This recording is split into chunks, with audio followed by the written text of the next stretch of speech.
You don't understand. They're going too far. Gather around, sports fans and fellow Toastmasters. I want to talk about the phenomenal summer of 1971.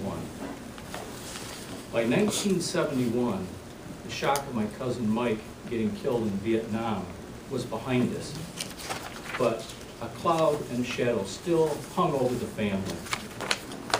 As the war drug on, we began to wonder, how long is the Vietnam War going to last? As it turned out, it dragged on for another 4 years. During that time, it tore apart the country, and it also left many of us grasping for something. For some, that was sex, drugs, and rock and roll. Others just simply dropped out and became hippies. Others still spent all their free time protesting the war. It was a time of upheaval and unrest in our country. For me, that something that I was trying to grasp to was hanging on to my youth. I wasn't ready to transition into adulthood. I wanted to spend another summer with my 5 remaining closest cousins and play some baseball. One last hurrah for the cousins. As the summer drew forward, we started looking and thinking about what this summer could mean to us. All 6 of us were within about 3-year time span. The oldest one, this would be his last summer of playing baseball. He was going to be a senior in high school that fall, and by the following spring, he would be out of school, in the workforce, or possibly, like thousands of others, headed to Vietnam.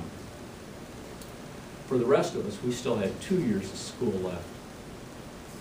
That transition and those things that would move us to adulthood were still out a little ways from us. As the spring rolled through, we all played baseball for our high school teams. And the 6 of us played on 3 different high school baseball teams.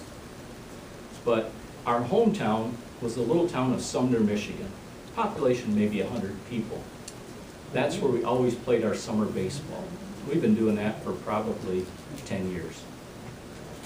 This was one last year to play, and we wanted to make it special. We knew we had a pretty good team. We'd all play a lot, and as soon as school was out, then we spent as much time as we could in my uncle's pasture field playing games and practicing baseball. We were going to be ready. One of the advantages of sharing a baseball field and a pasture field, it's almost no maintenance. The cows really keep the grass trimmed right down. They don't do much with the thistles, and you have to watch out for an occasional stray Holstein. The other thing they do is baseball is big on souvenirs.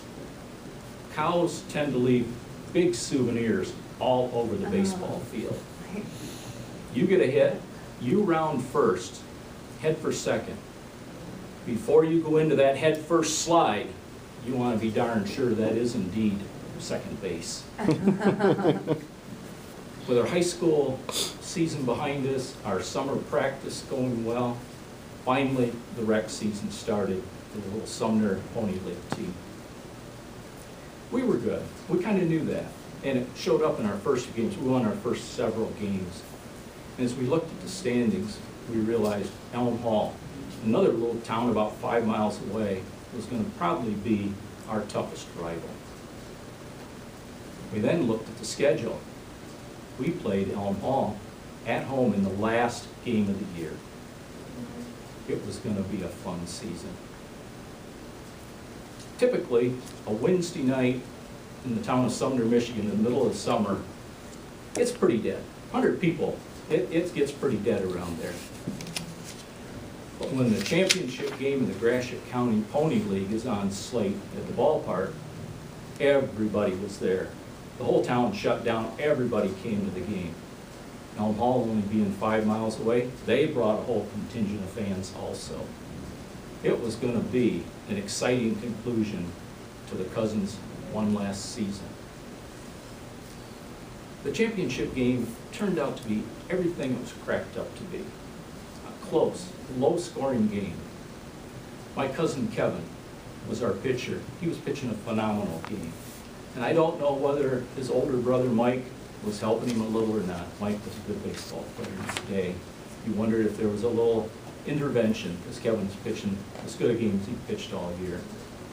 But Rip White from Elm Hall was also on top of his game. It went back and forth, but nobody ever led by more than one run.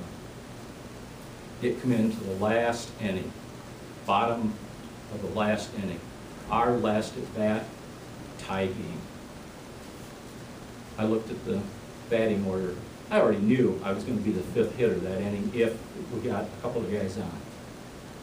As fate would have it, I got up 2 outs, 2 guys on. And I had probably batted against Rip White 20 times over the years. He knew me, I knew him. But the rest of the team also knew I was a left-hand batter. And I almost always pulled the ball towards right field. That was where I hit. All of a sudden, they surprised me. They put on a shift.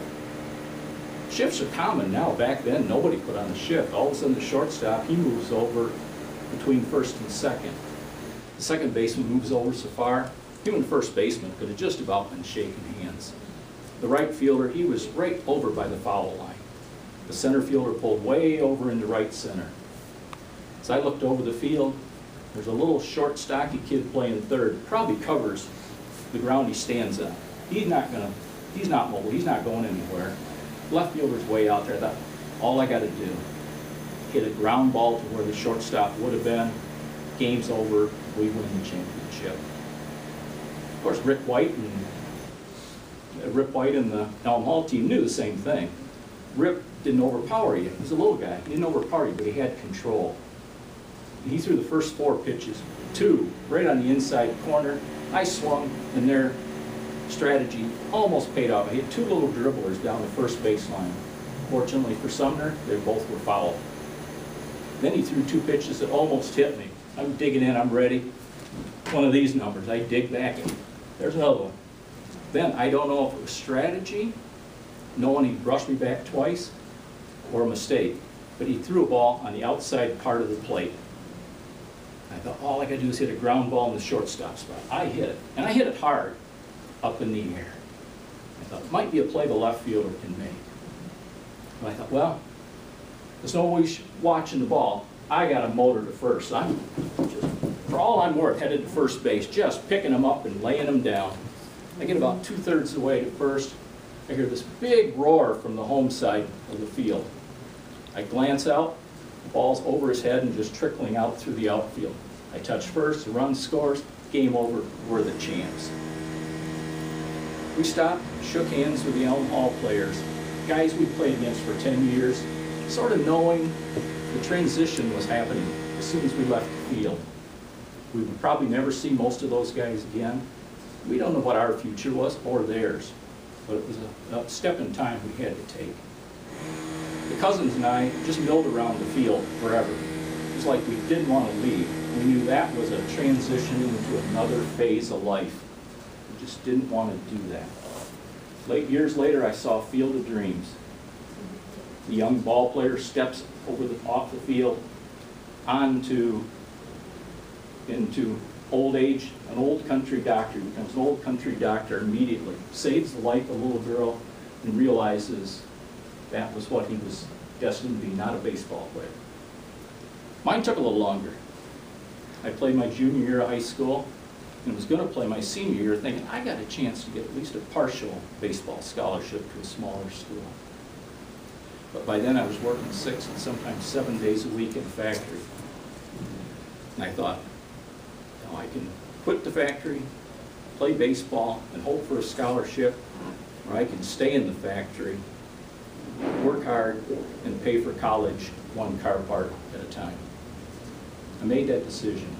And that right then was kind of the transition to adulthood. I never played another baseball game after that in my life. But what I finally figured out is that every phase of your life is wonderful. Enjoy life, live it to the fullest. Just understand, transition and change are part of everybody's life. resist the change, don't fight it, and then embrace the new phase.